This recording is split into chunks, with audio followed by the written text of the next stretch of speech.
Hello বন্ধুরা, তোমরা সবাই কেমন আছো? আশা করছি খুব ভালো আছো, সুস্থ আছো আর সব সময় হাসতে থাকো। এটাই আমি সব সময় তোমাদের কাছ থেকে চাই। আর নতুন বন্ধুরা যারা আমার চ্যানেলটিকে নতুন দেখছো, তারা প্লিজ আমার চ্যানেলটিকে একটা সাবস্ক্রাইব করে দিও। তাহলে আজকে একটা নতুন ব্লগ নিয়ে চলে এসেছি, শুরু করে দিই। দেখো, সকাল সকাল উঠে গেছি, এখন প্রায় 7:30 বাজে। এখন দিয়ে আমি আমার ব্লগটা শুরু করলাম। সকালবেলা ঘুম দিয়ে উঠে আগে জামা কাপড় পাল্টে ঘরটা ঝাড় দিয়ে তারপরে আমি এদিকে ভাতটা রেডি করব। তার জন্যে চালটা ধুয়ে নিচ্ছি। 3-4 বার একটু চালটা ভালো করে ধুয়ে নিই, তাহলে ভাতটা একটুখানি সাদা ধপধপে হয়। তার জন্যে আগে ভাতটা বসিয়ে দেবো। ভাতটা এদিকে হতে হতে আমি ততক্ষণে চাটা খেয়ে তারপর সবজি যা থাকবে কাটাকুটি সেইগুলো করে নিতে পারবো। ওই জন্য আমি সকালবেলা উঠে আগে ভাতটা বসিয়ে দিই, কারণ ভাতটা হতে একটুখানি টাইম লাগে। আর তার আগেই আমি গ্যাসটা ভালো করে মুছে নিয়েছি, কারণ বাসি মানে জামা কাপড় ছেড়ে ঘরদোর ভালো করে ঝাড় দিয়ে তারপর আমার গ্যাসটা মুছতেই হয়। আগের দিন যতই আমি ভালো করে পরিষ্কার করে রাখি না কেন, কিন্তু পরের দিন উঠে একটুখানি গ্যাসটা না মুছে রান্নাটা বসালে আমার কেমন জানি না মনে হয়। তাই জন্যে গ্যাসটা মুছে তারপরে ভাতটা বসিয়ে দেবো। তার আগে আমি একটুখানি চাটা করে নিচ্ছি।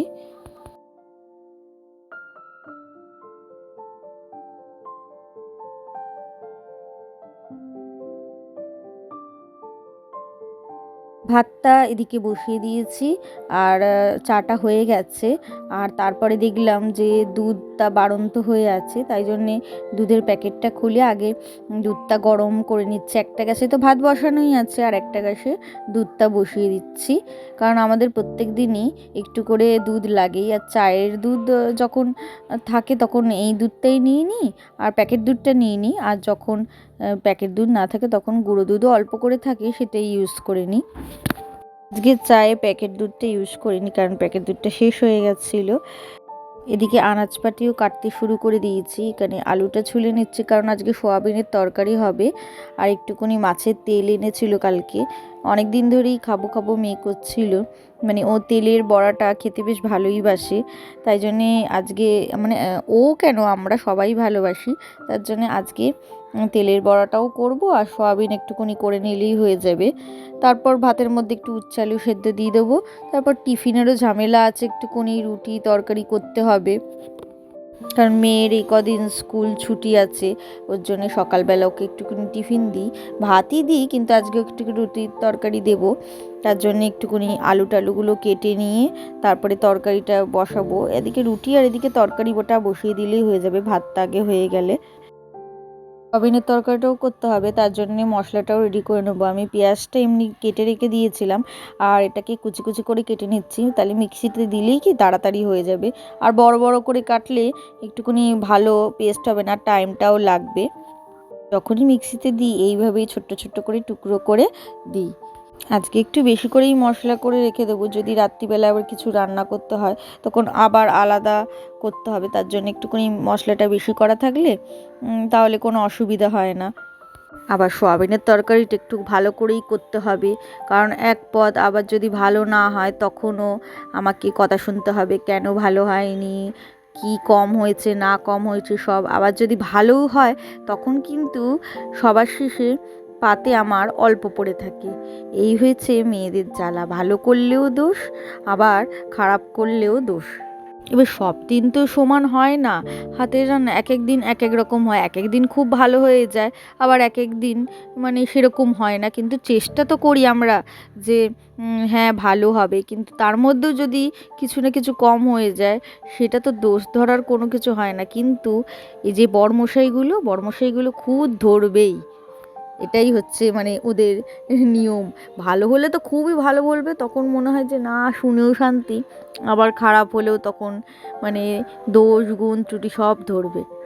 এখানে কটা রসুন ছুলতে ছুলতে দেখলাম যে আবার রসুনের মধ্যে অঙ্কুর বেরিয়ে গেছে কয়েকটা রসুনে। আমার আবার গাছ লাগানোর শখ, তোমরা তো সবাই জানো। তাই জন্যে আমি আবার ওইগুলোকে রেখে দিয়েছি আলাদা করে সরিয়ে, ওপরে গিয়ে একটা টবের মধ্যে বসিয়ে দেবো। কোনোদিনও আমি রসুন গাছ লাগাইনি, এই প্রথমবার লাগাচ্ছি। এদিকে ভাতটাও হয়ে গেছে, তাই জন্যে আটাটা মেখে রেখে দিয়েছিলাম। এদিকে রুটিটা বেলে আমি রুটি করতে শুরু করে দিয়েছি। তার জন্যে তাড়াতাড়ি একটুখানি হয়ে যাবে। রুটিটা করছি আর এদিকে তরকারিটাও বসিয়ে দিয়েছি। একদিকে রুটি করছি আর এদিকে তরকারিটাও হয়ে এসেছে, আর একটুখানি বাকি রয়েছে। 3 দিন আগে যে ভিডিওটা ছেড়েছিলাম বিয়ের বাড়ি, সেই দিনই একটুখানি রাত্রিবেলাটা রেস্ট ছিল, কিন্তু আজকে তো রেস্ট না, আজকে তো আমাকে রান্না করতেই হবে। তোমরা কিন্তু যারা দেখোনি ভিডিওটা অবশ্যই দেখে নিও, আর নতুন বন্ধুরা আমার চ্যানেলে যারা এসেছো প্লিজ একটা লাইক আর সাবস্ক্রাইব করে দিও। ওদিকে রুটিটা হয়ে যাওয়ার পর তারপর এখানে একটা গ্যাসটা ফাঁকা হয়ে গেছে, কারণ তরকারিটা হয়ে গেছে। তার জন্যে আগে আলুটা আমি ভেজে নেব।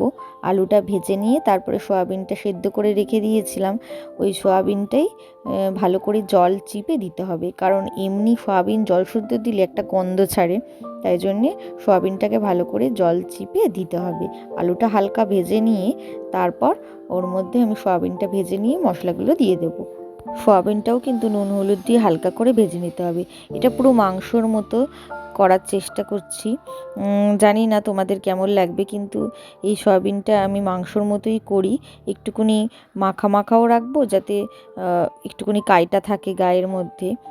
আমার মেয়েও এটা ভালোবাসে সয়াবিনটা, এমনি তো অত খেতে চায় না, কিন্তু সয়াবিন বাটা সয়াবিনের তরকারি করে দিলে বেশ ভালোই লাগে।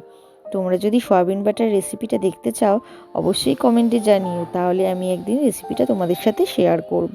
দেখো এখানে মশলাটা দিয়ে দিয়েছি আর নুন হলুদ দিয়ে দিয়েছি।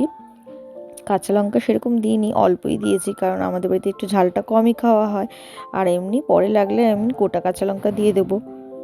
এদিকে রান্না করতে করতে দেখলাম আমার বরমশাই আর আমার মেয়ে উঠে গেছে দুজনেই।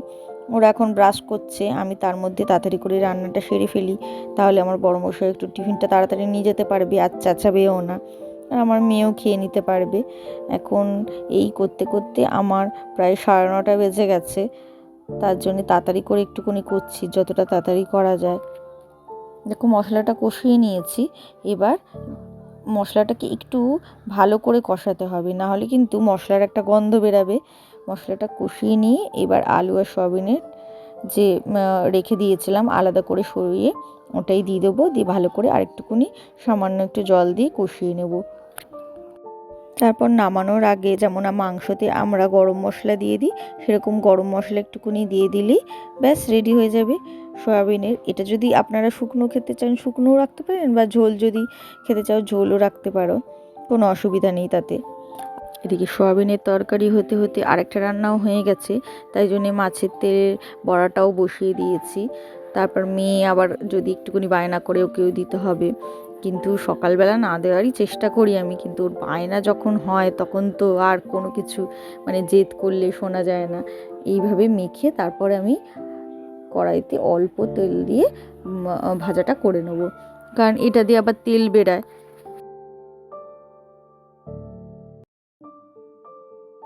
রান্না করতে করতে এদিকে আমি কটা বাসন পড়েছিল সেইগুলোকেও আমি মেজে নিচ্ছি, আর এদিকের গ্যাস ওভেনটা খালি হয়ে গেছিলো, তাই আগে ওইগুলো মেজে নিয়ে এখানে সিঙ্কটা পরিষ্কার করে নিচ্ছি। কারণ আমার রান্নাঘরটা যেহেতু ছোটো, একটুখানি কাজ করতেও অসুবিধা হয় পরিষ্কার না থাকলে। তার জন্যে এই দিকে সাইডগুলোকে বাসন কটা মেজে নিয়ে পরিষ্কার করে তারপরে ওইদিকে রান্নাটা হয়ে গেলে ওই গ্যাসটাও আমি মুছে নেব। তাহলে ব্লগটা আমি আজকে এখানেই শেষ করলাম। যদি ভালো লাগে অবশ্যই একটা লাইক এবং সাবস্ক্রাইব করে দিও আমার চ্যানেলটাকে। আরও নতুন নতুন ব্লগ পেতে প্লিজ আমাকে একটু কমেন্ট দিয়ে জানিও কেমন লাগছে তোমাদের ব্লগগুলো।